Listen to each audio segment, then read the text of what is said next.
folks. Hopefully it's working correctly this time. And things are actually showing up. There it is, now live. Okay. Restream changed their interface and it destroyed everything, right? Like it started streaming to an old stream setting that it saved for some reason instead of the one I had set up. So it was an ambient music stream. So you got to, those of you who are on Twitter, you got to enjoy about 10 minutes of live ambient music that I performed because I wanted to start a little early performing stuff leading up to 6:30. That didn't work out because of the technical issue, so I do apologize for that. I'm going to turn it down a little bit here. And actually, we'll turn it down here.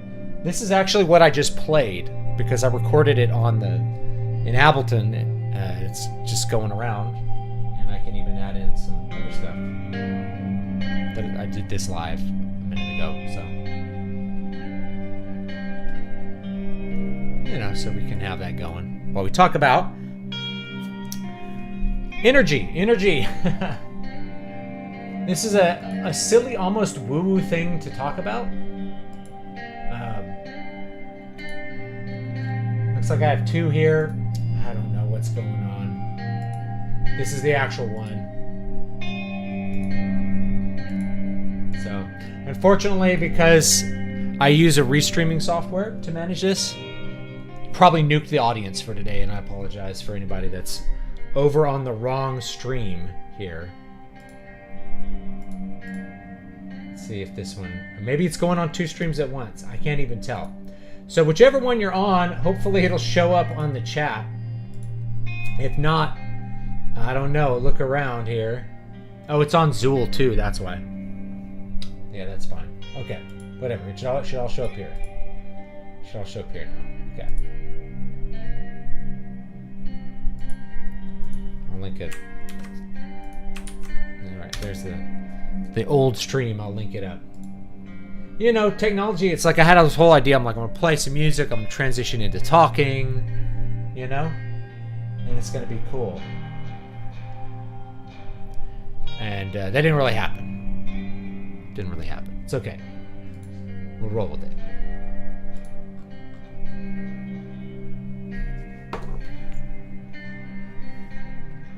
Here we go.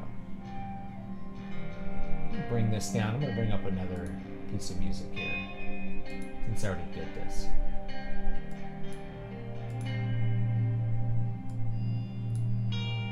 And we'll just we can actually fade this out.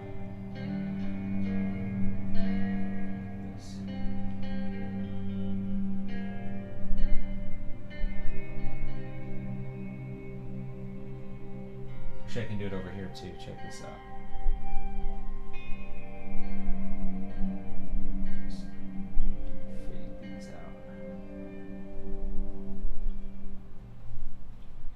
Fade it out. This one going there. All right. Okay, so a little bit about energy. Energy, I'm thinking very broadly here. I remember I talked about 5 things that kind of create, that go into being creative. One is inspiration. Inspiration is like the initial idea. There's also, there's effort, right? You have to do a thing.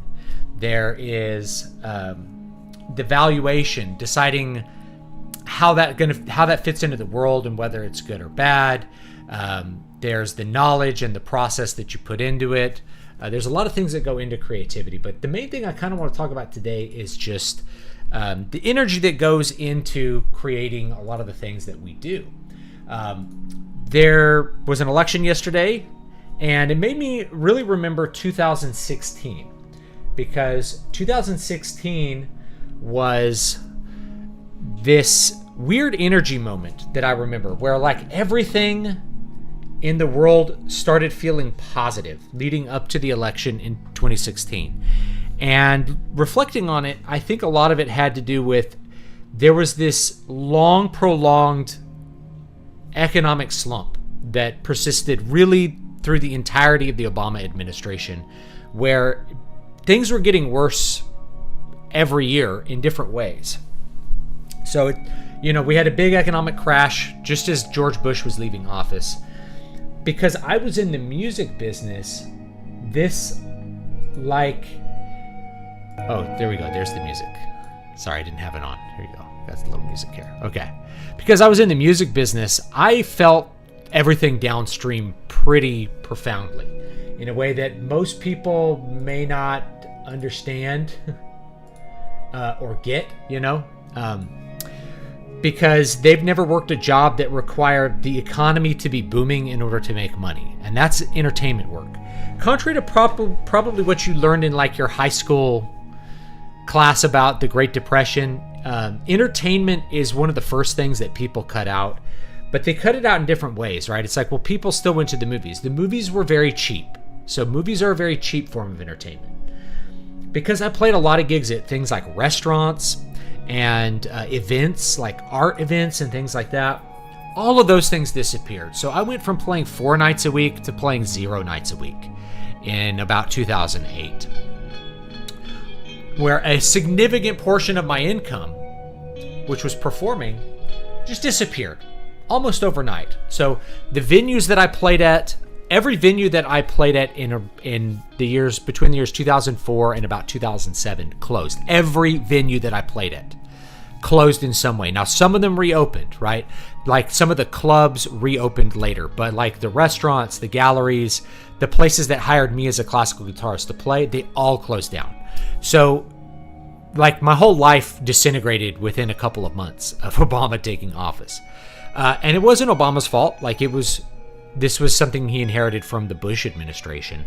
But Obamacare like nuked finances going forward. I used to spend $60 a month on health insurance. I spent $50 a month on gas and I commuted, right? Like it was really cheap to live in the 2000s and it went to being a lot more expensive. So by the time 2016 rolled around, I was spending like more than $20,000 a year for health insurance for my family, right? Of at that time 3, me, my wife, and my son. That included like $12,000 of compensation I got from my employer, and then I spent at least another $1,000 a month on top of that for health insurance. So things were really bad. The publishing industry was really bad. Like music industry was awful. It was bad. Like things were bad. But starting in 2016, you had this kind of energy. A lot of people started being more creative projects were coming out. And so like, where did that energy really come from? And the energy really came from a kind of confidence that you have. So the 5 things I talked about last week were inspiration, will, skill, effort, and valuation. For you to feel like you can be creative, you need to feel like your project matters, that it's possible to complete it, and that you will be able to complete it. That informs your will, your ability to do it. You have to have confidence in what you're doing. And so I look at some of the books that I wrote around that time, right? Like I wrote Water of Awakening in 2017 and released it in 2017. And a feedback thing I get a lot from this book is it seems like you had a lot of fun writing it. And I did. Like the energy was in this. Like I felt that I could do the project that I really wanted to in my heart. I felt that this project could succeed, that it could sell copies, like people would buy it. I felt that it would be really good. I felt that it would be something that would be worthwhile and last for a long time. And I still feel that about this book. I love this book. I loved writing this book. I would say the book that I'm currently writing on the Fantasy Live Write is probably the most fun I've had writing a book since I wrote this book. And it has a lot of things in common with this book, actually. So that energy went into a lot of what I was doing. It went into Needle Ash, which was another book I wrote. By 2018, a lot of that energy started to disappear, right? But these 2 books had that energy going for them. They were huge. And it made a big deal. It was a big deal for me. The energy that drove me to do it, that will to do it, was just a belief that I could do this. Like I can publish books and be a writer. And I think I quit my day job after that too. I could make projects that would be good, that would be able to be successful. And when you don't feel that, it's really hard to be motivated. If you don't feel like there's going to be any possibility of selling the book, if you don't feel like anyone's going to read it, which is why I tell a lot of people, especially for your early projects, they really need to be passion projects. You need to be passionate about what you're doing. It has to be an obsessive thing, because otherwise you won't get it done. You won't be able to finish that first book. You won't be able to get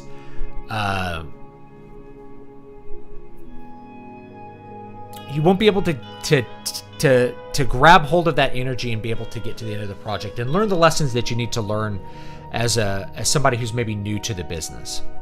All of that stuff's really important. Recently, I've been feeling that energy, the muting of the energy here in 2024 and probably in the next couple months, really had to do with a lot of fear that 2020 was going to happen again. That people were going to experience that big letdown. I wrote books in 2020, like leading up to it, and I just held off on them. One of them was Alshafalda. It's over here, right? So I wrote this book in 2020, and I didn't release it. And the main reason I didn't release it was I lost confidence in people's desire to read something like this. It's a tragedy. It's a fantasy book, but it's a tragedy. I just felt like people weren't going to want that after 2020. 2020 was such a downer year. Even if you were on the other side politically, it was a huge downer year. They had the pandemic, people were locked up, everybody felt really down. I needed something more like Water of Awakening to be an escapist piece of fiction, but that's what I was passionate about writing at the time, was this. So I just held off onto it for like 2 years and released it, I think, in 2022. And I knew it wasn't going to be super popular because it's weird, and that's okay. That's one of the cool things about what I do. And I can release things that I don't think are going to be hyper popular just because I'm passionate about them.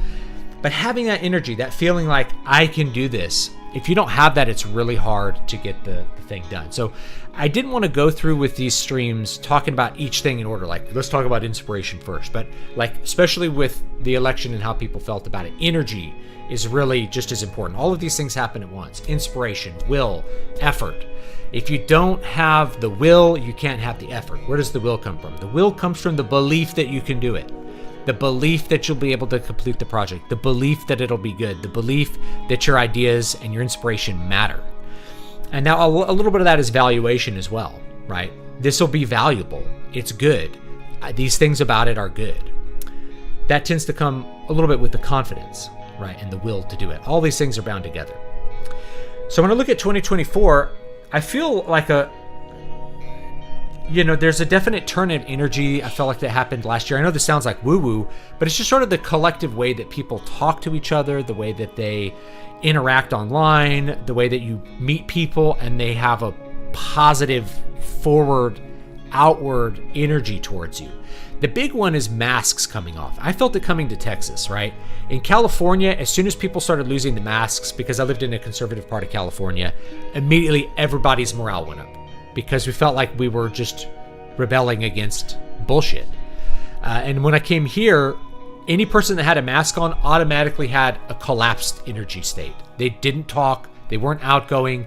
They looked like they were just in terrible fear of failing at something constantly.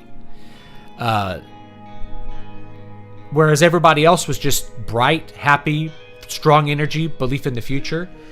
And all of that, despite all of the bad things that have happened over 4 years, the rampant inflation, massive costs going through the roof, suppression of liberties, right? Like problems with the businesses. My businesses have definitely suffered over the last 4 years. And so it's hard to keep that motivation, that will forward, that will high, where you're like, I'm going to do this and it's going to matter and it's going to be successful. When, like, for instance, the audiobook market just collapsed. People are like, why don't you do more audiobooks? Well, they're not really worth it, right? They're not a great investment of my time because the market was so bad. But now I look at it and I'm like, that audiobook market could recover. It could recover bigly, The only market that I'm not having a lot of confidence in, well, I don't have a lot of confidence in the publishing business, but that's because of like problems with Amazon. Those could get fixed. We don't know. But the gaming industry feels like it is stuck in like a depressive spiral. Like everybody who works in the industry seems really depressed, low energy, low confidence. I feel like the failure of Concord was like a pivotal moment in the energy state of the games industry, where 8 years of effort just collapses into a singularity and gets taken off the market. Just people aren't interested. And then what do you do with that studio? You have to close it down because there's just no confidence that they'll be able to do anything else again, right? Dragon Age Veilguard came out after being, it was called like Wolf Age, or I don't know what else it was called, Dreadwolf or something at one point. Massive retooling, reworking of the game, and it just putters out as a low confidence, hyper political struggle session. That's 2020 through 2024. That's the collapse of the energy. Just low confidence, low valuation, no belief in what you're doing, no grand scheme that you're really pointing towards. No feeling that like you're grasping for the divine or you're grasping for something great. It's just phone it in, by the numbers slop. I felt like the most, even big stuff like Final Fantasy 16 has felt a little bit just not as aspirational as past games were. Final Fantasy 15 was very aspirational. Final Fantasy 13 was very aspirational. Final Fantasy 16 felt just a little bit... It was a good game. It was definitely a good game and really well made, but it just felt like it was not reaching for the stars. It was encapsulating the downer moments of the Biden administration. And I think that's why a lot of the polls were wrong, believe it or not. I don't think the polls are particularly scientific. I think the pollsters are just sort of giving their vibe. And because they're in a little bubble, they're in like a little liberal bubble, they don't feel the energy of the rest of the country being very positive and moving forward. And then they interpret when things are winning, their energy collapses. They have no positive momentum. They have no positive feeling about it, right? When it's like, this is actually, and the fact that Kamala has like conceded the election and said, we're going to like peacefully transition. We're not going to try to stop Trump like we did before. It's like their whole structure collapsed and it's just replaced with like a massive positive energy. That I think will get a lot of people motivated to do things, believe it or not. Everyone, even people who hate Donald Trump, are going to get caught up in the wave. You know, they'll get caught up with the tide and kind of push to do new things in the next couple of years. I think the energy lost. I think we lost something around 2018. It felt like with not just like midterms, but the Trump presidency, Trump the egregore, Trump the primal. We summoned Trump as a primal into the world, and he didn't do quite what people wanted him to do, right? People summoned him forth as this positive energy. I think some people wanted him to be a dictator, and he just didn't do that. He was just a really standard politician, kind of governing with the people that were there in the Republican and Democrat establishments, and not really rocking the boat at all. And I think people just kind of leveled out, you know. They came down off the mountain, as I like to say.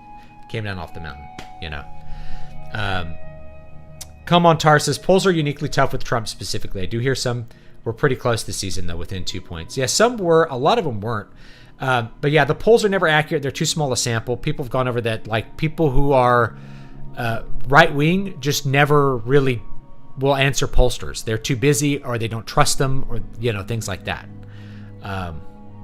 Yeah, word working right now, always nice when you're live. Thank you.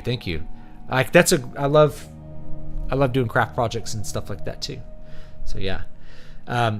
I think the pollsters, for the most part, and like you saw all the predictions were just a wishful thought. It's like Kamala's going to get 350 electoral votes and she's going to crush him, and Trump won the popular and the electoral votes. Of course, there's 20 million Democrat votes missing from 2020, which will raise a whole another set of concerns as we go forward. But, you know, that's the way it was. Like, the energy of the Democrat machine just collapsed in the final stretches. And people were just wishing that it wasn't that way. They were just in their bubble, not feeling that the tide was turning against them. You know, all the super high IQ people were either going neutral or jumping behind Trump. Why was that happening? Well, Trump ran on the issues, believe it or not. That's another thing. I don't want to get too political because this is a creativity stream. But, you know, he ran on the issues and got people inspired. And Trump is an energetic person. He's a person that gets other people around him to move and feel and go forward. And you had so many of these moments. There were 2 assassination attempts. There were the McDonald's moment. People wanted to poo-poo that, but that was like a big energy moment. It inspired people to think about how he relates to common people. They watched him talk to a fry cook and listen to a fry cook and do what the fry cook told him to do. And so that moment there, if you just watched it, it's like, this is not a person pretending. This is a person who's like, I'm going to listen to you. How do you cook these fries? This is like your job that you do. And one of the things that you get with Trump is like, somebody did this on Reddit. People who've actually dealt with Trump as an employee. What was he like? And everyone was hoping that there was going to be this thing like he was awful. It's like, no, 100% of people were like, Trump was great to work for, super kind to me, very down to earth, took time to talk to me, absolutely a great person to work for, to work with, just a great guy to deal with.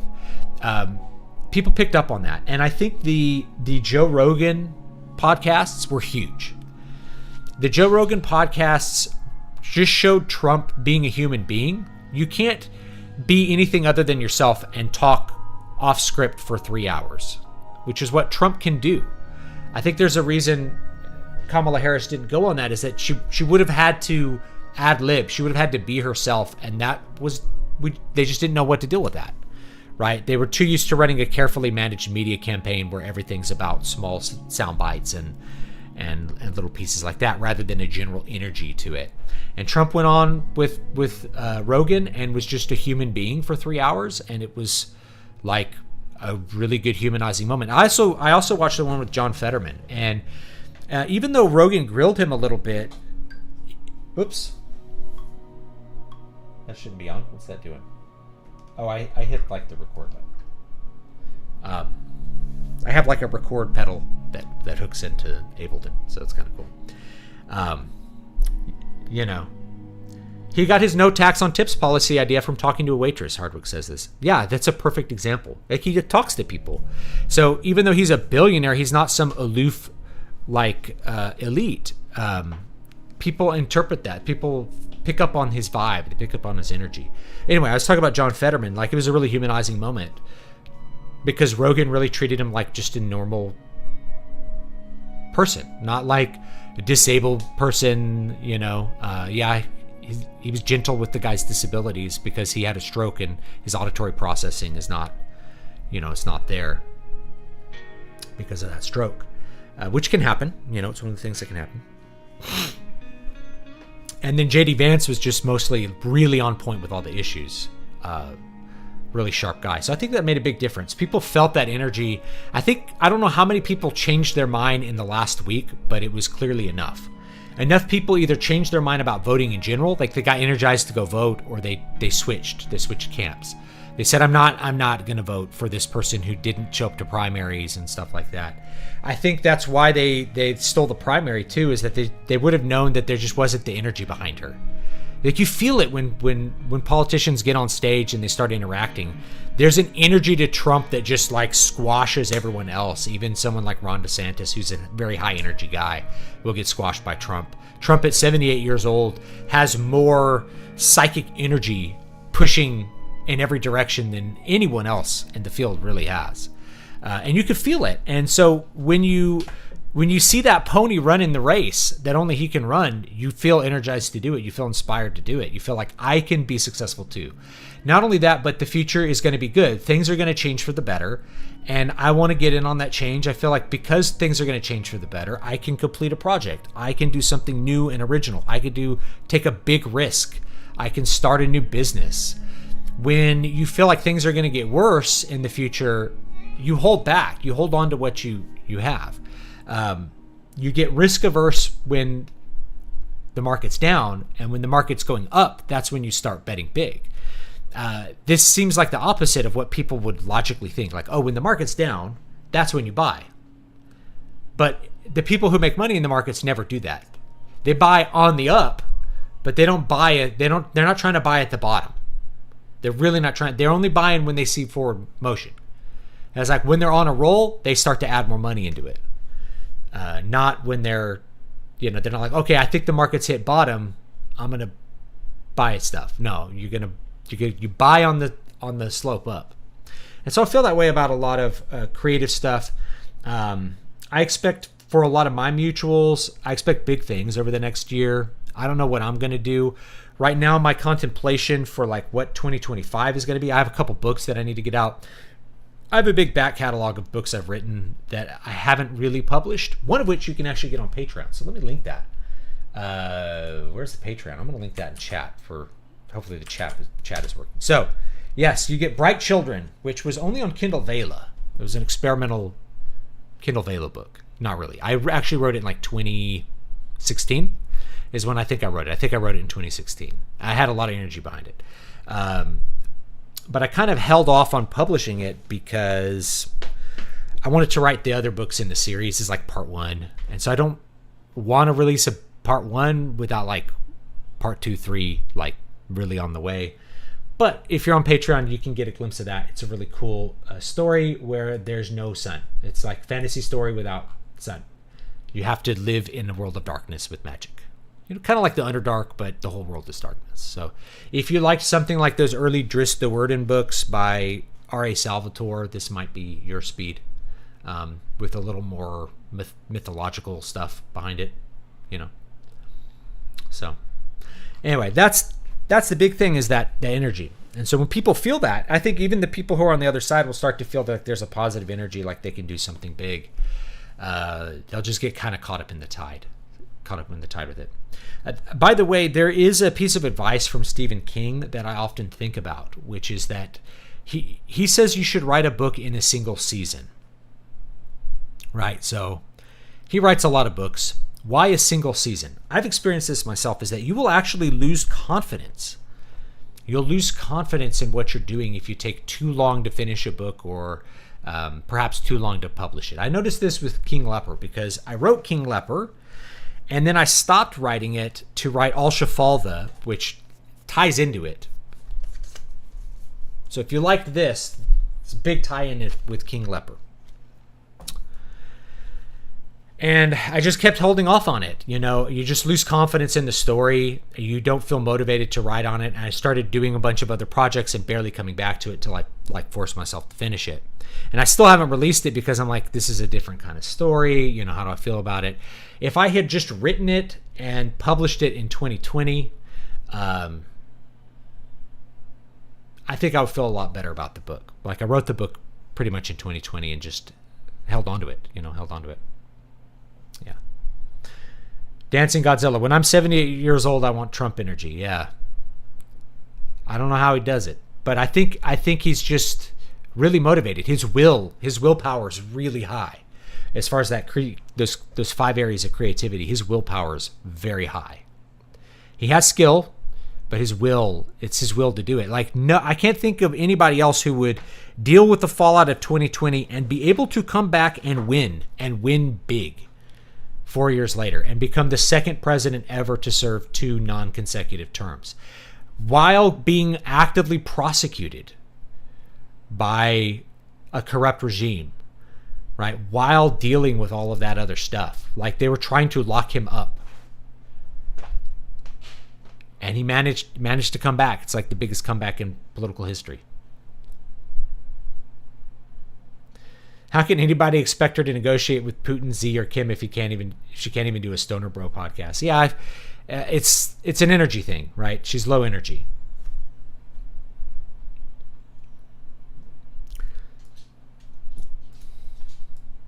Dracula took Bram Stoker about 7 years to write. I haven't heard this.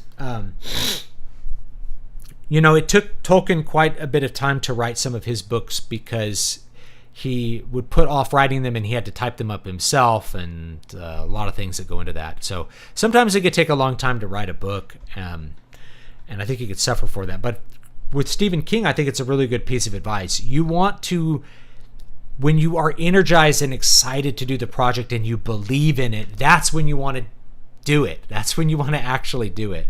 Kill your darlings later, but like, you want to complete the first draft in a season if possible. You want to harness that creative willpower while it's there, because it fades. And your motivation to work, it's going to go up, it's going to go down. That's also why in my creativity book, Keys to Prolific Creativity, which I don't know where it is. I need to just have it here so I can just whip it out and buy this book. No, that's not it. Right here it is. Is this it? Boom. Keys to prolific creativity. Work every day. Okay? If you can habitualize working every day, then these ups and downs with the will, power, you're going to be able to overcome them, right? So you keep the effort constant. Keep the effort part constant. Inspiration's going to come and go. Inspiration will explode and hit you, and then it'll fade. And then you'll have nothing, right? You won't feel energized to work sometimes. Habitualize the effort. That's where the creativity is going to come from. And you'll find the more you habitualize sitting down to write, sitting down to practice your instrument, sitting down to do these things, the more you habitualize them, the quicker you get into that creative space to where you are being inspired, where you have the will, you have the confidence to complete it. You're also going to be building skills very consistently. That's a big one. You want to build consistent skills as you're working. Now, you don't want to just think that it's all magic, right? You're going to build skills from this. Let me get I realize I don't have my fill light on, so I don't look quite as beautiful as I ought to look. Put on my hat. Yeah. So keep the effort constant, and the other stuff you'll find will come with it. The valuation, figuring out like who's going to want to read this and is it any good. The more time you spend away from your manuscript, the less you're going to be able to accurately know what's in it, the more disconnected you'll be from it when it's time to sit down and write and actually create the story and do what's supposed to be done for it. So I recommend you keep your effort constant.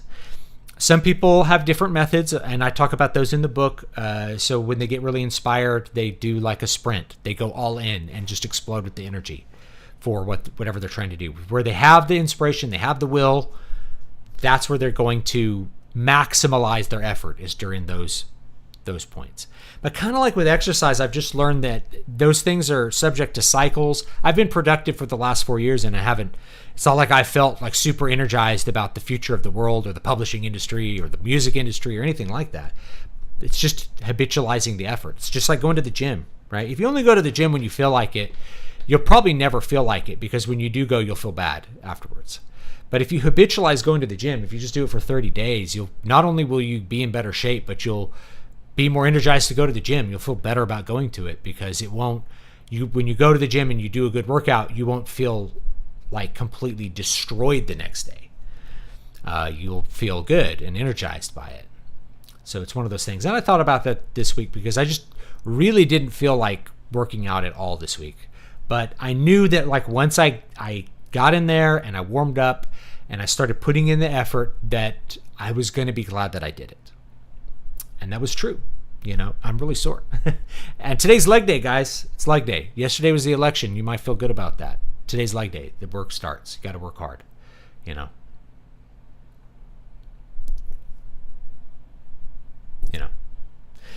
could talk a little bit about something. I really want to focus on this idea of energy, but you could talk about something else when it comes to because I'm seeing people talk about, my mom doesn't like Trump or this or that, how people are conditioned to react to certain things. Because our emotional state, you never want to hand your emotional state over to anybody, if possible, right? It's impossible to avoid having your emotional state in the control of other people to some extent, because you love other people and you care about what they think about you, and you care about the relationship you have with them. So obviously I'm married. My emotional state is subject to my wife always. Like, she could harm me emotionally if she wanted to. We don't do that, right? But instead try to lift each other up as best we can. But your emotional state is subject to other people's actions. But you want to limit that. You really want to limit that to the people who are real in your life. And if they're people who are always trying to destroy your emotional state, just cut them off from that access. Refuse them access to bring down your emotional state. And that includes the media. Some people get really excited about a big event, right? I could feel the energy. It's a lot like 2016, not quite, but it's muted. For me, it's muted because I'm a little bit more laid back about it. I'm a little bit more cautious about this sort of thing. And because I'm really consistent about my work habits, that uptick doesn't upset me as well as the downticks. So if something bad happens, it's not going to make me unable to work. But there's people who's like, I can't come into work today because Trump lost the election. I remember people being very upset that Barack Obama won an election in 2008. And like everybody went to work the next day. I remember I had a friend that's like, the Republic has fallen. I'm like, okay. We went to work the next day. I went to work.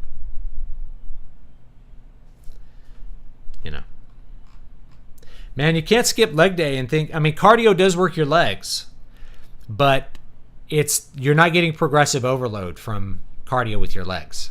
There are things you could do that will like definitely work your legs. I do a lot of incline walking and backwards incline. Backwards incline is really good. Running backwards on an incline, you'll feel sore if you're not used to that. But then your body gets used to it. So how do you keep building muscle? Well, you got to progressive overload. You got to hit the weights. I don't hit leg day as much as like other parts because I'm always using my legs constantly. I'm on my feet all day long. I try to put it on a day where like I can be okay with it the next day. Like I went to the Ren Fair on Sunday. I wasn't going to do legs on Saturday. Like walking 10 miles. Oh man, it would have been brutal. Split squats. That's what I like to do. So I do, I don't have like a really strict leg routine, but the big ones I like are like a Smith squat, and then like a dumbbell deadlift. Get 100-pound dumbbells and then do a high rep deadlift with those because you're not having to worry about your spinal position and how the bar is going. Your shoulder is always in line with your feet, so it's really easy on the joints. You're never worried about like hurting your back from going over with too much weights. In fact, I would get even bigger dumbbells. I'd get 250-pound dumbbells to do those with if I was really wanting to work it hard, and that would be a really good exercise for me to do because it would my legs are weird, right? Some people, their femur to shin bone ratio is not quite right, and I'm one of those people. I'm pretty tall, and my femurs are slightly too long for my shin bones, and so it makes like deadlifts a little awkward. Like it's still deadlift, but it just makes it awkward. So doing dumbbell deadlifts, or you could do a hex bar or something like that, where you're standing in the middle and the weight is just lined up, starting with your ankles and just going up to your hips. That really is good. It's you find you're very strong with that position too. So that's what I like to do. Do you outline all your stories? I do. I don't outline them as much as other people outline theirs. Some people go scene by scene. They write a summary of every scene that they're going to write. And that's great if that's you. If you like to be hyper detailed and really have a great plan before you start drafting, totally recommend it because it will eliminate writer's block. Writer's block usually happens because you don't know what happens next and you can't think of what the next thing to happen is supposed to be. Well, if you outline your stories, it gets rid of that. For me, I just write an event sequence. This happens, this happens, this happens, this happens, this happens. And it gains detail as I go. So as I'm deeper in the book, I might go, okay, the next scenes are this and that because these next things are going to happen next. And then I just write them. And so I will pants write the scene level, right? I don't write a hyper detailed outline for a scene. I just go, oh, I know what is going to happen. I have an idea of who I'm working on with this, like what relationship I'm going to be doing with in this scene, and I just do that. J.K. Rowling had a great outlining technique for the Harry Potter books. I believe that's why they were so successful. She had a list of things that were going to happen in the book, and then she would know what order. This is going to be this relationship, and this is going to be this event, and this is going to be this relationship with this character. So it's all based on Harry's relationships with other characters. Harry with Snape, Harry with Dumbledore, Harry with Hermione and Ron, Harry with Ron and Hermione, right? Harry with Malfoy. So each scene had this relationship aspect, and I think it really made the books really successful. You felt so much character tension throughout the stories that any kind of lull in the plot you wouldn't even notice because there's some other kind of piece of story tension asking you to turn the page. I get writer's block while outlining because I have a hard time figuring out where the story should go. That's the time to get it. before you start writing prose, that's the time to get writer's block, is when you're outlining, because that's just less work. And it's easier to fix early stuff in your outline than it is to write 50,000 words and then go, oh, I got to rewrite chapter 2 because I got to change something, Do you have any advice on writing fantasy races? Absolutely. Tons of advice. Okay. What's the purpose of the fantasy race? So you ask yourself that question. What's the purpose of the fantasy race? Why do you want to have a fantasy race, and why is it there? Usually fantasy races serve to be some kind of reflection of humanity.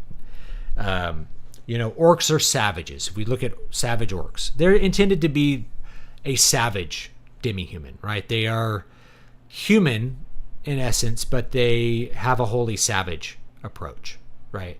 If you make a reptilian humanoid fantasy race, how is that going to be different, and what are you emphasizing with that? Maybe they're more calculating, maybe, things like that. You want something that's alien. So do you want something that's really alien? Do you want it to reflect humanity? That's going to determine how you're going to write the fantasy race. Do you want to write something that's really different? So, and then what purpose is that going to serve in your stories, right? So the elves in my stories are really like the golden man. They're really a golden man. And so that means they're like a better version of humanity, in the sense that they're less mortal, they're more immortal, they have access to magic, they're more in tune with creation and the creator, they are closer to the gods, they're more like the gods, and they're more like God, they're more like the creator. So humans, meanwhile, are dim, like they don't have magic, they are less understanding of the world. Things like that. So, different races can serve different purposes. So once you answer that, then you can think about the aspects of that race. If you imagine a bug race, okay, bug races are going to be really alien. What would intelligent bugs, how would they organize their society? Well, you might use ants as a model. There might be like some workers, there might be a queen. And so you do deal with it like that. How would their culture respond to outsiders, given their societal organization, the way that they reproduce, and you just sketch it out from there. And then the real question that you have to ask is like, what's the purpose of this in the story? My heroes are going to meet this bug race, and they're going to be really scared of the bug race, but it turns out the bug race is actually pretty good, but it doesn't understand them, and people want to kill the bug race because they're afraid of it, but the bug race, you can figure out how it's going to fit into your story. Versus being something alien just for the sake of it being alien. Being alien so that people can try to learn to interact with something. It's like the bugs in Ender's Game and Speaker for the Dead. That's really about looking at the alien thing and being able to have compassion and understanding for something that's really different from you. The main thing is you have to think about what the purpose of the race is in the stories. Do you have a specific purpose for it, or are you just wanting to have a D&D style bunch of alien races? I think a lot of people write a lot of D&D inspired fantasy with races, not thinking that those races exist for gameplay purposes. They're there for gameplay. Kobolds act the way that they are for gameplay purposes, and half-orcs are the way they are for gameplay purposes, and the story kind of emerges out of the gameplay, at least if you're playing classic D&D. So they start writing books that have like orcs, and like, well, what's special about the orcs? How are the orcs different from people? Why are they different? How is dealing with orcs going to be a different thing? They tend to just write green humans, or like modern D&D, it's like they're just Hispanic people. Their orcs are Mexicans, They have tieflings. Why do tieflings matter? Well, it used to be, they're devilish and that kind of thing. Evil races, I always think that's stupid, because like the point of orcs is to be evil. The point is to have a monstrous, evil, intelligent force to deal with. That's the story purpose behind orcs. The idea that orcs are somehow Africans is completely stupid. That it doesn't function that way, and it's not supposed to be that way. That's purely the racist mind seeing like, oh, well, they're horrible savages who eat babies, so they're obviously African coded. It's like, I think you might be a little racist there. Anyway, when I wrote and finished the first draft of my one novel, I had great success writing chapter summaries as my outline. Little paragraph of what I wanted to happen and a line about the theme. Yeah, that's an excellent way of doing it. And that's more or less what I do. I don't necessarily do with the theme. Well, I do with the theme. Like, there's a goal. There's something that's going to happen, and that's going to be part of it. Helps to not make a fantasy race a one-to-one stand-in for real-life groups, too. Otherwise, what's the point of making it a fantasy race? Well, that's what they do with it now. They just make it... They're just people. They're not special or different. They don't have a different culture. They don't have a different intellectual capacity. They don't act any differently from people. Because like evil races are bad. Why? Because then you'll think certain human races are evil. It's like that doesn't follow, right? The bug people are evil because they want to eat you. They view you as food, right? There's no human race that views people as food other than like, cannibals out in New Guinea, and it's not that simple, right? Or like the Aztecs. The Aztecs engaged in cannibalism to appease their evil gods, not to, not because they needed the food.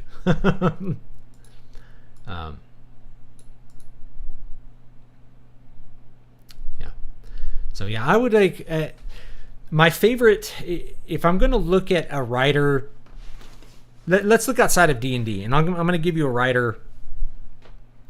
It's Steven Erikson. He wrote Malazan Book of the Fallen. And in the Malazan books, there's a lot of different fantasy races, and they're all really different. And they have different mythological origins that propel them along different paths to do different things. Some are really scary. There's like a dinosaur race called... I'm trying to remember them. There's the Kachane Chamale, which I think are like an ancient, weirder race with more like joints on their hands, and they're pretty much immortal, and they're super powerful. So I don't know how they went away, but they were pretty big. The other one was I don't know. But then there's the Tiste races. There's like the Tiste Andi, which are like the darkness elves. And the Tiste Leosin, which are like the lightness elves, and then there's like shadow elves, like the mixture of those two. There's humans. There's like humans that ride bugs. There's some other kind of similar humanoid races. So they're all a different thing, but they're kind of magic attuned. So it has to do with the history, like the ancient history. Oh, there's the who are the ones? The undead race. The ancient, like, caveman undead people. Drawing a blank on them. They had the bone casters. What were they? The Talanamas. So you have some really unique races. If you were to look at them, they're almost like World of Warcraft. You basically have night elves, and you have undead, right?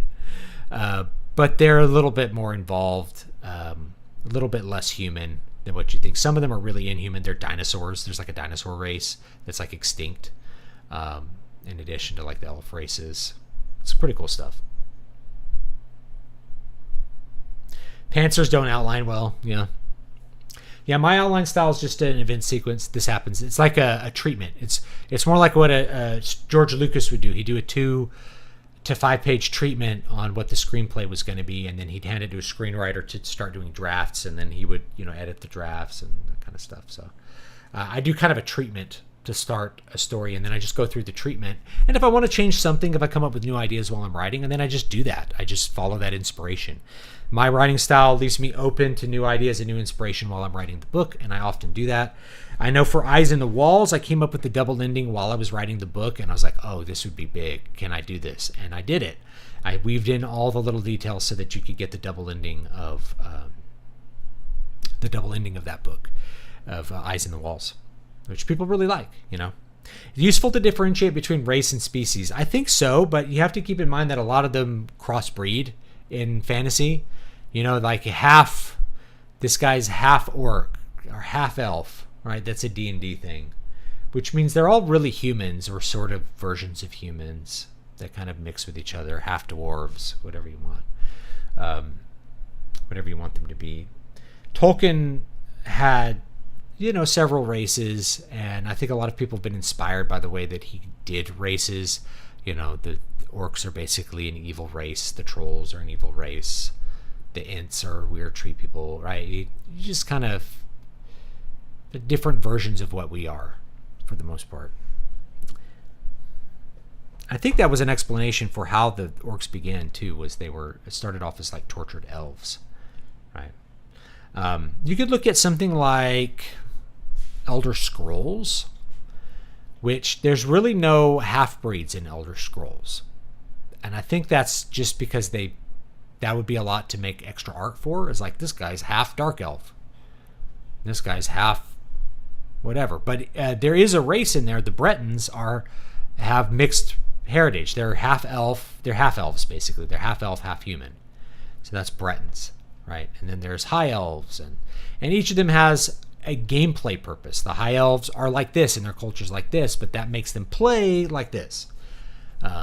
Wood elves are like this, and they have these powers. So it's all gameplay that drives those races. So when we're thinking about fantasy races, I think it's really important to think about what you just want to do with them. Like, are they there? Why are they there? I think a lot of people get inspired by RPGs without realizing that a lot of things that exist in RPGs are there for the purpose of the gameplay and not for a story purpose. So you have to think about why this story exists.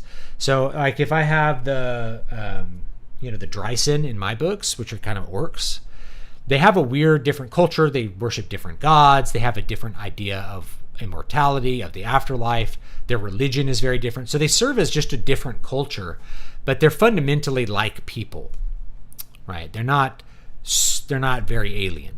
There's some beast people that I haven't really brought into the books yet, but like, the Dryson are not really alien. And in fact, as you get deeper in the mythology, you realize they are humans. Like, everybody's humans. Just some are more fallen, and some have been twisted in different ways by the fall of man. Whereas, the Iron Man, which is kind of more like us, the humans, they are very fallen, and they don't have a lot of access to magic. Elves are closer to the creator. Dryson worship Satan, basically, and so they're all reflections of what they want in life. So the Dryson are big and powerful, and engage in gross rituals in order to gain things from dark deities. They're like the darkest. They're kind of inspired by Aztecs in a way, but really my own imagination for that. Spock, you want to know something? Everybody's human. Yeah, and he'd say, some would find that insulting.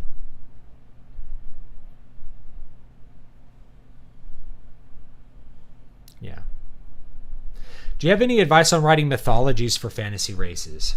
So I told you about mine, which is really a reflection of the descent of man, the fall of man. Children inherit their mother's race according to Elder Scrolls lore. I think they did that in Dragon Age. If a human and an elf have a child, it's always a human. Somehow. Yeah, the Telanamas. That's a cool one. It's misuse of energy to naively rush forward with borrowed idea without trying to understand the reason why it's implemented. Yeah. I mean, you can borrow races and have orcs, whatever, bugbears.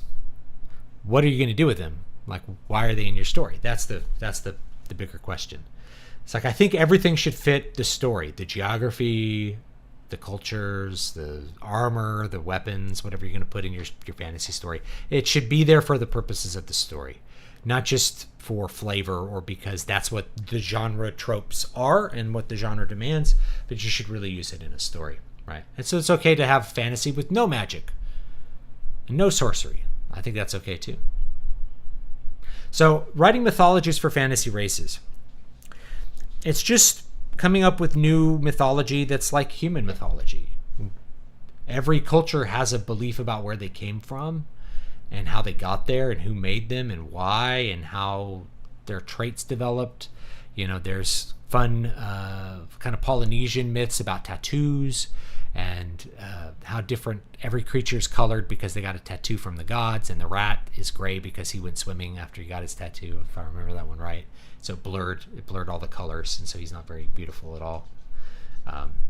The fantasy races in my book are technically human, but early on when magic discovered, they used magic to change themselves to look more animal-like because they viewed animals as avatars of gods. Oh, thank you for the super chat. The super chats are actually showing up on Restream now, so that's cool. Just started watching the stream now. I hope you and the family are doing well. Looking forward to the topic. All the best to you. All right, I appreciate that. Yeah, I was going to do like a music intro stream. Maybe I'll do some music to close it out. Some more live music. I'll delete what I did in the document, do something new here for you guys. Just to do something creative. So yeah, just think about, that's the origin. You have mythologies for how you got there. Like Irish mythology included being settled by like fairy people and gods and stuff. So races will have stuff like that that go into explaining their history. You can be inspired by Tolkien, and Aule made the dwarves. You could do things like that. There's an endless number of things that you can do for background as far as mythologies. But you have to kind of think about how that mythology is going to shape the attitude of the people and their beliefs, because mythology shapes beliefs. If your mythology is something that's like Gnostic, like an evil god made us, imprisoned us in this world, whatever you're going to do for that, then that's going to change the character's attitude about divinity. Did the divinities arise out of chaos like the Olympians? In other words, were they just spontaneously generated and they're not creators of people necessarily? I know that there's some myths about like Zeus making man or something, but they're not infinite, right? What are the gods? Are they more like the Olympians? That's going to affect how the race views itself, as well as what's going on with it. I think mythology is great. I'm super interested in it. I love to deal with mythology, with not just races, but different cultures, fantasy cultures. That I think is a really fascinating thing. The beginning of Bright Children, it begins with a myth. So it starts with a myth about the fall of man and the fall of the gods and the disappearance of light to explain the world that they live in. And I can leave it to the reader as to, is this a myth that's not true, or is it really true, or is it mythologized truth? And you meet a character, eventually you're going to find out in that series what the truth is and how that worked and how they were perverted. And it's basically a reflection of the fall of man, but just with higher level beings, right? Kind of angelic like beings that are closer to the creator. They get tempted to do evil. They get tempted to rebel because they think they're going to get something out of it. All of those are good. Not every religion has like a satanic adversarial character in it, so be aware of that. A lot of times people, when they're making mythologies, because they, in fact, one of the best things to do if you're thinking about mythology is just to go research mythology. Go learn about other cultures' mythologies. The big ones are going to be obviously classical mythology, which is Greek and Roman mythology, Norse mythology, Egyptian mythology, and Mesopotamian mythology. Those are the big ones that are going to shape things that are outside of Christianity. And you'll get a flavor of what they have in common, things like flood myths and beliefs about kind of the descent or fall of man. And you'll find things that are really different about them, mainly their attitude towards the gods. And I would also research religions, because one of the problems that I notice a lot of authors do is they make little iterations of Christianity. And I'm not immune to this. I do this too because I'm a Christian, but people are looking through their Christian lens. We have a post-Protestant culture, so it reflects their post-Protestant mindset. There'll be a Bible. Sorry, most religions don't have Bibles. Okay. The people of the book, the Abrahamic religions, are unique in that they have set texts that are considered to be authoritative, that are bound up and inseparable from tradition and dictate what the religious beliefs of the religion are. There was no such thing. There was no Bible for the ancient Greeks. In fact, all rites were transmitted orally, and also there was a number of secret rites that would exist. Just your family might have its own gods and its own rites. So older religion outside of Christianity is a much more complex affair. So spend some time not just researching those mythologies, but understanding their religion, because that's the other thing that tends to be missing from a lot of modern fantasy, is that the characters are just, they have a post-Protestant mindset towards their own religion, which the ancients would not have had, and which most cultures don't have.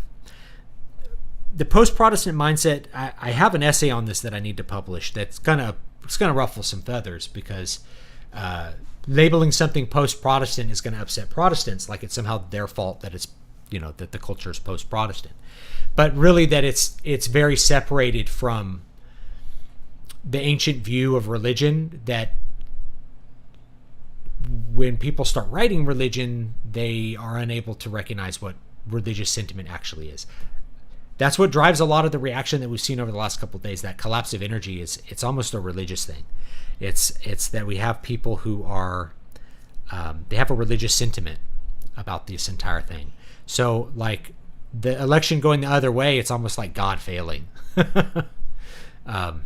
because they don't have an authentic religion that lets them know that the sun's going to rise tomorrow, for instance. So yeah, research those other religions, see what those rites were. What were the religious rites of other cultures, both ancient and modern, and how would that race, how does it perform its religion? Because mythology abstracted from religion is just kind of a set of stories. That's the big mistake almost every modern thinker, when they start trying to engage with paganism, is that they are just thinking of the mythology and they're not thinking of the rites and the practices of the religion at all. And there's even big accounts that do it. There's like Bronze Age pervert, or there's some LARPing Greek, like Hellenist account. It's like, you don't know jack squat about ancient religions, and you're saying we need to return to these. Do you know what it means to sacrifice to the gods? Do you have any idea what those ancient rites were? Half of them we don't even know anymore. So trying to recover them to like honor the Olympians is nonsense. But even so, they just don't know what they're doing. They just are trying to paste Greek gods onto Christian mythology. Very, very common mistake. If you look at the Rick Riordan books, like the Percy Jackson books, which I've read some of those with my son, he falls into the same trap. Is he just doesn't understand the ancient Greek religion at all, and instead is just kind of sticking the mythological elements into a modern Harry Potter-like story structure. It works for the most part, as long as you don't look too close and you're not expecting anything kind of deep. So that's my advice for figuring out mythologies, is also think about religions and how those relate. How long does it take for you to compose your synth pieces? Well, they're improvised live, so if it's a 20-minute piece, it takes 20 minutes to compose it. So there's no pre-composition. All the stuff on the Zool channel that's numbered is live improv. So it's composed live. For the pre-composed stuff, I'll usually take a day or two to compose it. So for the pre-composed stuff, I usually take a day or two to compose it, and then maybe a little bit longer to record all the parts and kind of clean up the recording and make it work. So yeah, I usually just improvise live. So if it has a number on it, it's a live improv. And if it doesn't have a number on it, then it is a pre-composed piece. Even like the doom metal one, it was all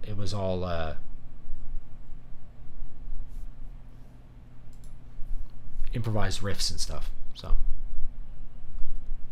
yeah, Hindus have the Bhagavad Gita. Well, that is probably a newer thing.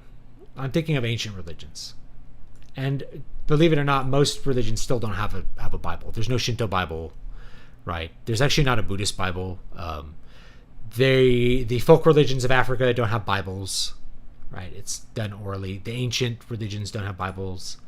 There's the Edda. People are like, the Edda's like the Bible. Sturluson wrote down the Edda, the prose Edda at least, to record the myths, because he thought that, record them for posterity.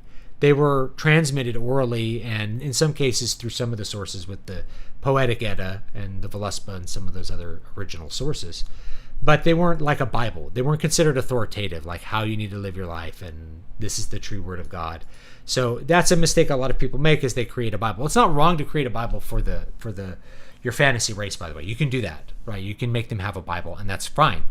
But you should just be aware that most religions don't work that way. Most religions are folk religions, and so they are bound up with the people on the land and the rites that you perform on them, right?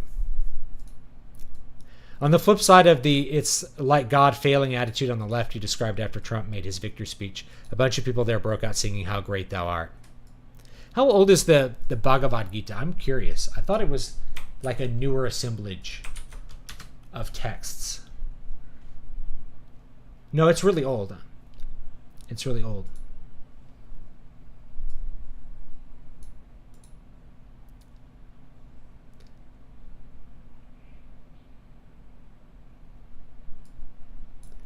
It's a synthesis of various strands of Indian religious thought. Okay, so yeah. So it's actually very old. I thought it was because, I don't know, if you're looking at the history of Hinduism, you kind of find out that Hinduism as a concept is somewhat synthesized. And I'm not saying that to offend anyone, but, you know, people have written essays on how, like, the British invented Hinduism. That it's a more diverse set of religious beliefs and lots of different folk religions existing in the Indian subcontinent, and the idea that there's a unified religion known as Hinduism is a rather new thing. Just like how there's no unified paganism. It's the same idea. Lots of different, sometimes harmonious, sometimes syncretic beliefs with different expressions of those, and sometimes competing, diverse, conflicting beliefs with different peoples. Yeah. In my current writing, my only fantasy race is also tied to the world history, religions, and mythology. Dragons that originate in the spiritual world and take one aspect of the human world to manifest. Yeah, that's cool. As a Catholic, how would you feel about a historic fiction using the Christian story, like Lucifer isn't evil who's framed by Gabriel? I wouldn't do that. I wouldn't do that. I wouldn't even touch that, personally. Now, I have one story that kind of has like a fallen angel in it. And even then, I'm like really iffy on like publishing it. You can read some of it on Vela, but like I'll put the whole thing out here at some point, because like I don't want to tread into any waters where what I write as a fiction could be in any way construed as reflecting my actual religious beliefs. So, you know, I'm just a little bit. I wouldn't touch it personally. Whereas if you did this with, like, you know, the Olympians, it's not that big a deal because there's no one who follows that religion. So it's just, you're not going to offend anyone. You don't believe the Olympians are real, so you're not going to offend the gods by writing fan fiction. You know what I mean? I'm interested in superstition for writing stories, heresies arising from different interpretations of the same phenomena. Fantasy worlds often have one monolithic religion. Oh, I totally agree. And mine doesn't do that as much. You go to different countries and they have different rites and different beliefs and different myths. And I think that's a really, really cool way to look at it. Because like I said, paganism was not monolithic. So what tends to happen is people are like, oh, I need a religion for my fantasy world. And it's just Catholicism that they plaster different myths onto. It's like organizationally Catholic, and I actually have an organizationally Catholic thing in the Moonsong books, but it's really like, what if you know, what's the speculation there is like, what if, you know, there was never a Catholic Church, but the culture continued to develop and unify, then you might have a religion that's like this, where there is kind of a sense of a Pontifex Maximus that's overseeing everything, but it's still a little bit more not unified, right? Where do the ideas from the pieces? Is there story, feeling, notes that come to mind? I don't know. It's all improvised, man. Do it live, yeah. A lot of times I think of the title after the fact. I'll have an idea. I usually have the inspiration beforehand of like, okay, sometimes I write out and I have like a chord cycle. I will actually write out a chord cycle. So that'll be the only element of composition before a piece. I'll give you an example. So let me grab my guitar and I'll show you exactly what I'm talking about. So I'll do a chord cycle because my pieces are all about slow change, like things evolving and changing slowly.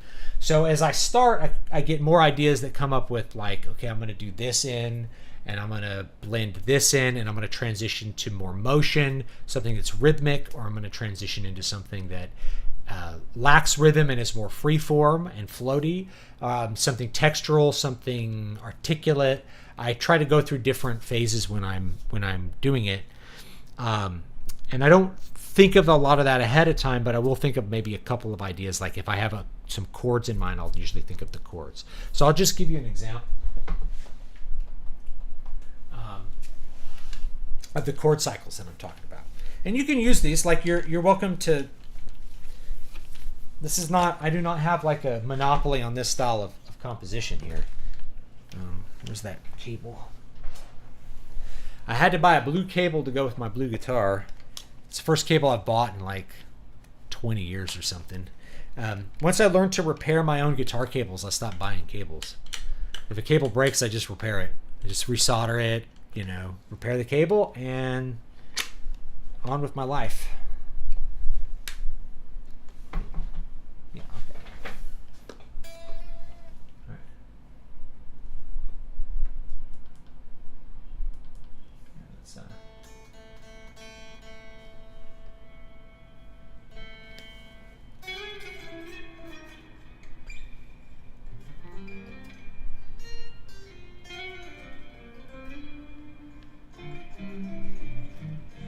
Yeah, well, I have a lot of experience as a jazz player, and so that tends to inform a lot of what I'm doing.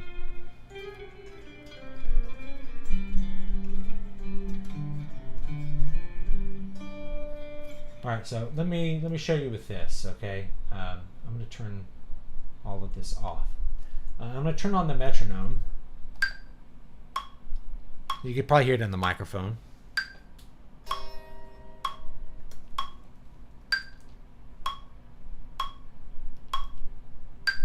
Oh, no, that's recording.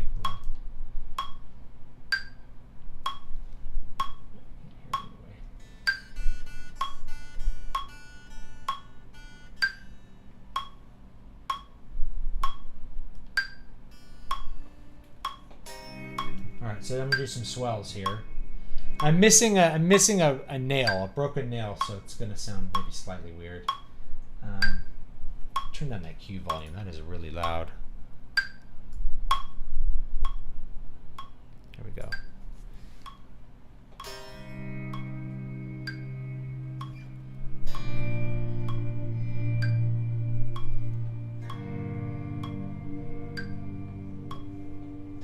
Let me come up with, I'm going to do 3 chords. I'm going to do actually D minor. I'm going to do C major. I'm going to do A minor. And then I'm going to do, let's see here, moving down, D, C, A. We can do B minor. No, let's do D major.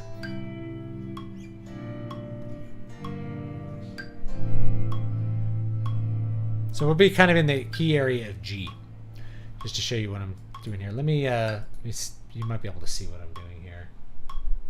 I'll get, here, I'll pull this over here so you can kind of see what I'm doing. All right, so I'm going to record like a little 4-chord thing real quick.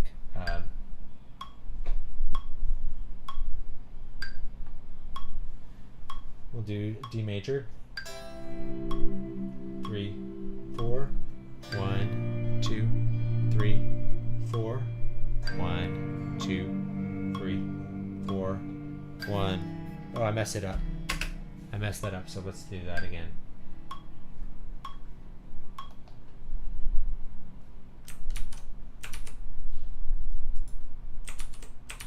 Here we go. All right. And we'll do it again. Start with D major. C major, A minor. These are just triads. We'll close the loop. Then we'll go over to another swell, and I have another track here. This one's kind of a little more distorted, so I'll probably dial off the volume a bit. And what I'll do is I'll come up with chords that are a third away. So as they blend together, the perception of what the chord is will actually change a little bit. So for D, you can go up or down a third, right? So we could go to F sharp, or we could go down a third to B.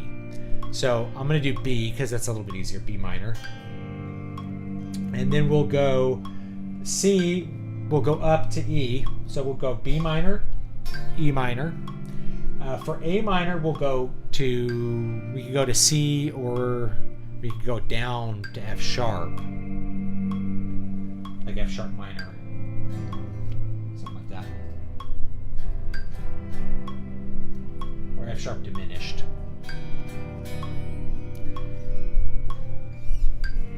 But I think it's better to go to C, so we'll go to C.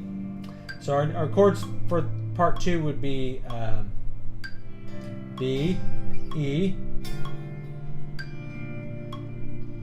B, E, C,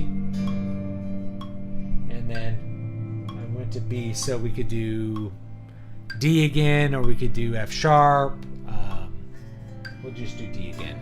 So it's the same chords in a different order, but as you change them, they end up sounding like major 7 chords as we change it. It gets a little bit weird. So I'll wait for this cycle to repeat, and then I'll record the second cycle. 2, 3, 4. 1, 2, 3, 4. E minor. C major. D major.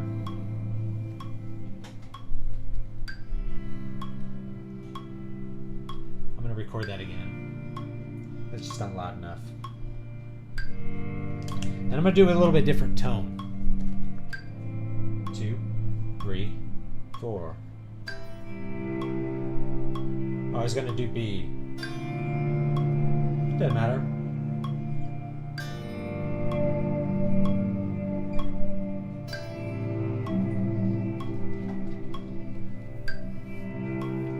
And then we can do that again. We can just keep going through that. And so each time we do that, the harmonic flavor changes a little bit.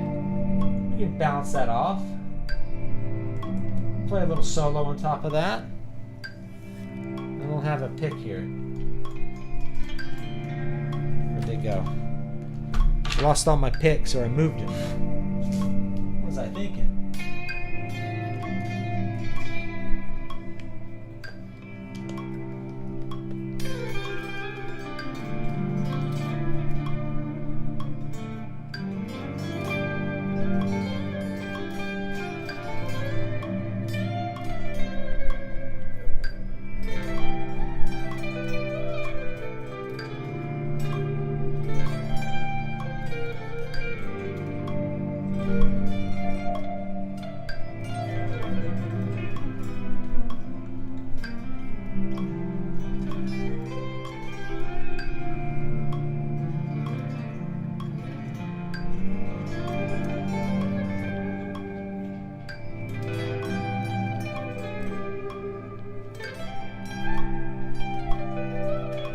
And you can make this more complicated too. You can start adding in flat nines, or I'll do a key change sometimes in this pieces. So all I'll do is just write out a sequence of chords that do this. They're always moving a third away. And so by the time I turn off the first one, now we're in a different harmonic area. And we can do yet another set of chords for this one. We could do, since it starts at D, we could do B, C, A, and then D. And it's just change the flavor a little bit, right? B, C, me do A minor.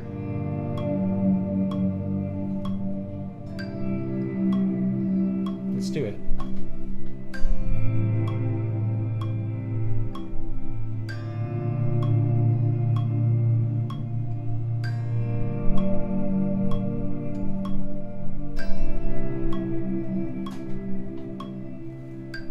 You just kind of continue on from there, and then I'm going to change the scale to something else. Change it to, it's in like a C Dorian. We really need like a, it's in a G major-ish area, so that's actually going to be F major. Change it to F major. Turn that up.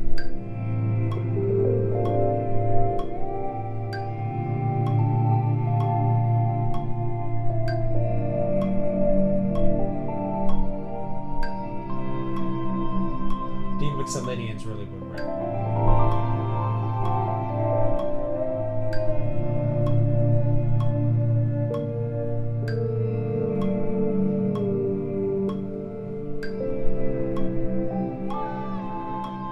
Whatever you want to do with it, right? So there's the idea.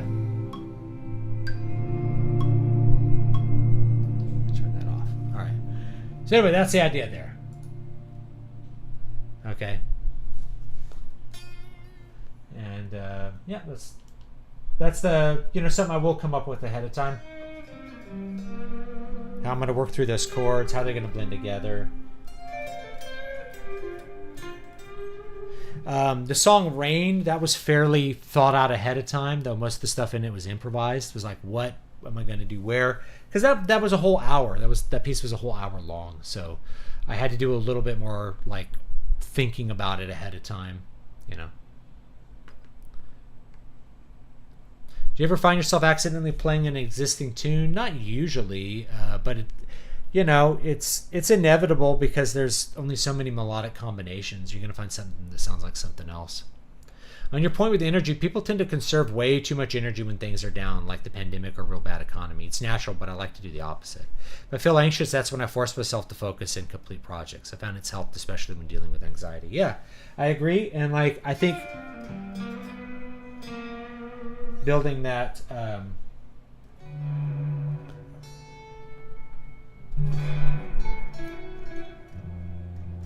isn't working, drop D. I found that helps quite a bit, just to feel like that's something you can rely on, is that you're going to be doing.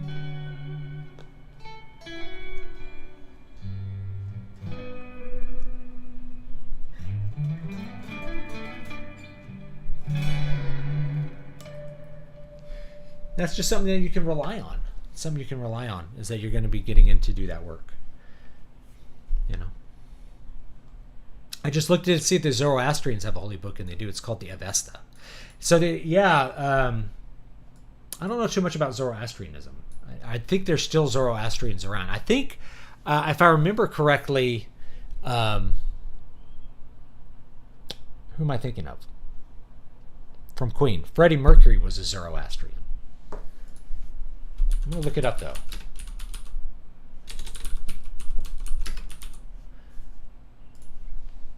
Yes, Freddie Mercury was a Zoroastrian.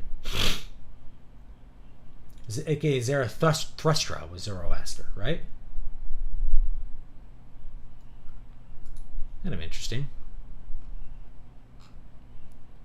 Zoroastrianism. I think it's been somewhat like repressed in modern Iran, right?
Sorry.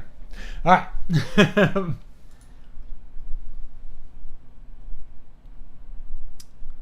You know. There are references to Zoroastrianism in Bohemian Rhapsody. Did they loot all the PS5 Pros yet? Dude, it looks like there's no looting, man. Their energy level is so low, they can't even loot. Oh, look at me. I'm just looking at my face. That's awful. Look at me. I'm just looking at my face. What a frame for that to stick on. What a frame. All right. Sorry, I wasn't paying attention to that. Suddenly thought of something. Is it possible to play also Spark the Zarathustra on guitar? Yeah.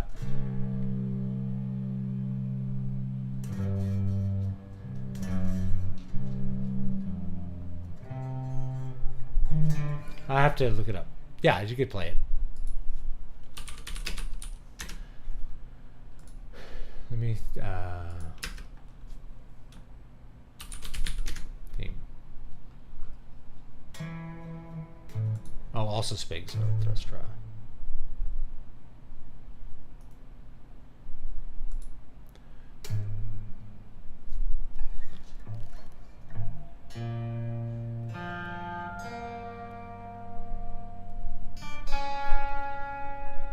Yeah, you could do it like that.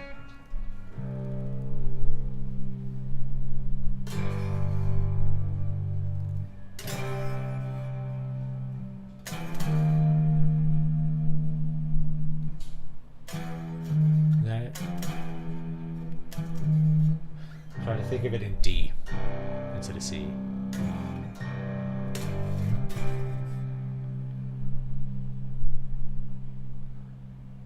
Which would be the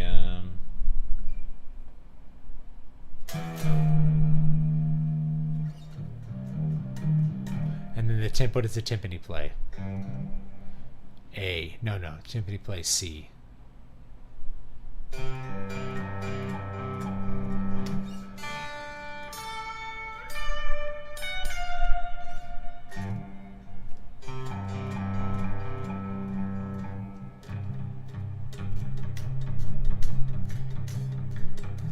Yeah, you could do it.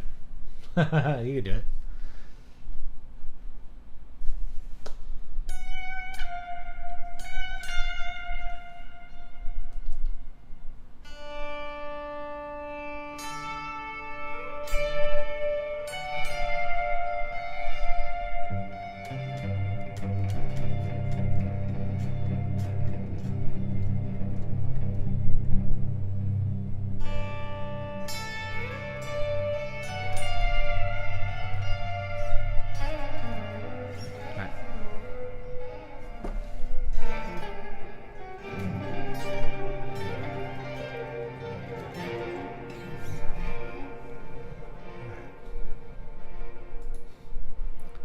Okay.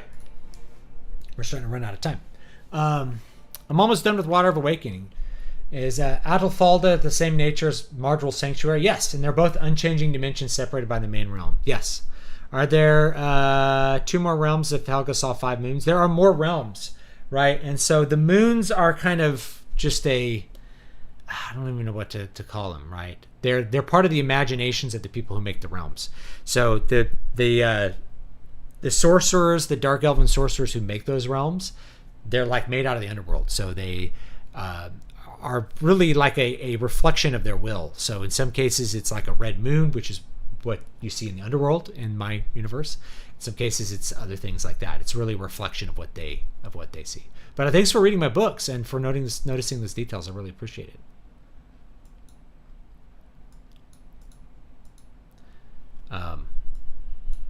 And there's more of those in King Leper. In fact, you go back to Mardual's library in King Leper. So you get to explore that realm a little bit.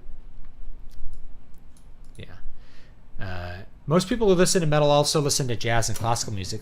Many people who listen to jazz and classical music don't like metal. Yeah.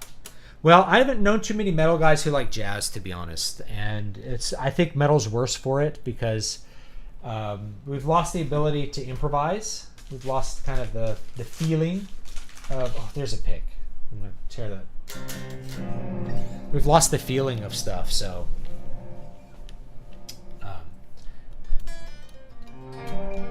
lost the feeling. And when we lose the feeling, we start to play canned solos that are kind of like attempts to sound like Paganini, or they're just technical exercises, and that gets kind of boring to me, you know. I wish more metal guys would listen to jazz, but I can't, I can't force that. And it's not like the jazz scene is doing a whole lot of interesting stuff right now anyway. At a certain point, jazz became about preserving the like tropes of jazz and less about improvising. I think Miles Davis had it right. It's like you got to keep pushing forward and doing new stuff. And Herbie Hancock did that as well. But, when Marcellus is like, these guys don't play jazz anymore, I'm like, you're right. Because at a certain point, you run out of copying the tropes of yesteryear. Miles Davis was always interested in doing newer and more interesting stuff,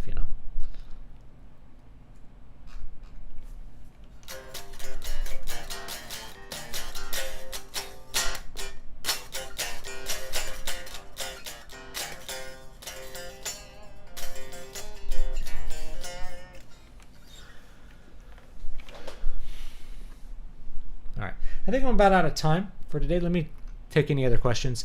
I really appreciate you reading Water of Awakening. It's cool. There's more realms in Needle Ash. They do another one. They go to another one here. And they do it in King Leper. So it's one of the themes of those mainline books. And we've kind of done it in this new one, the Prince of Twilight, that I've been writing live. But that one's more... It's more like Lord Dunsany. It's actually like the Fey realm, which is a little bit different. So the Dark Elves are trying to like preserve the world as they saw it and hide away from the world. And so they create realms of their own will, their own willpower. And they're kind of destined to fail. We kind of get to that in Needle Ash. But it's not, I don't know. I like to play around with those weird ideas. I like the weird themes and the weird ideas. So anyway, let me talk a little bit more about energy. If you have that energy to complete your projects, embrace it. But being able to habitualize the effort will make it so that feeling up or down is not going to stall you out. You're going to keep making progress, because to be honest, nothing feels as good as like finishing. Getting that thing finished and getting it out feels really good. So that's what I'm trying to help people do as much as possible. You get a copy if you join my Patreon. Besides getting Bright Children on Patreon, you're also going to... Let me link to Patreon. What the heck is it? You get, you get some free access to the stuff that I write live on the stream, which is cool. And you get a copy of Keys to Prolific Creativity. So there it is. Grab it. You'll get that for free. And this month's free book is Bright Children, which is not available on Amazon. How to get a habit when your work schedule is erratic. Just make it a priority to do it every day. I don't have a set time for when I get to start working, but I will always do what I need to before I go to sleep. So usually if your work schedule is erratic, you have to play it by ear. You have a priority of things you have to get done in a day, and this is how I approach my day.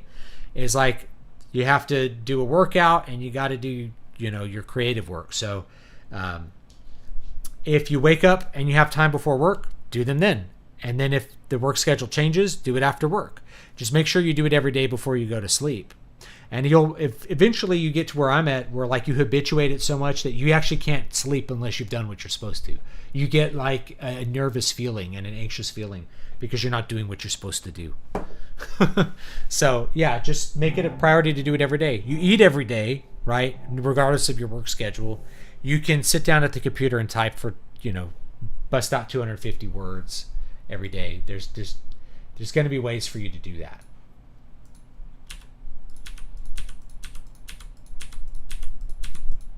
I think I'm going to play a little bit of music to play you guys out, and you guys can just leave whenever you want to. So I'll do that. I don't know. Do you guys want to see the document as I'm working on it, or I'll just put this up here? Because we screwed up the stream trying to play music at the beginning. We'll fix it and play some music at the end. What's kind of cool about this is this is like my pedal board light. So if I need to look down and like see where my pedals are, it's pointing down there. It's kind of cool. Let's see if I can get it. There we go. There we go. All right, so we'll play a little bit to finish this off, and I'll see you guys next time.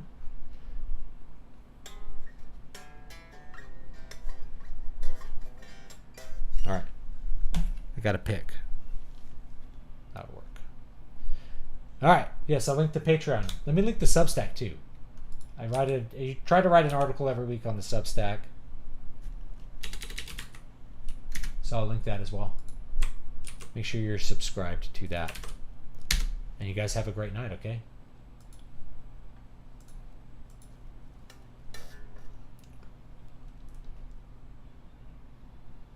Make sure that is off. All right. We'll hear like a click to get this started.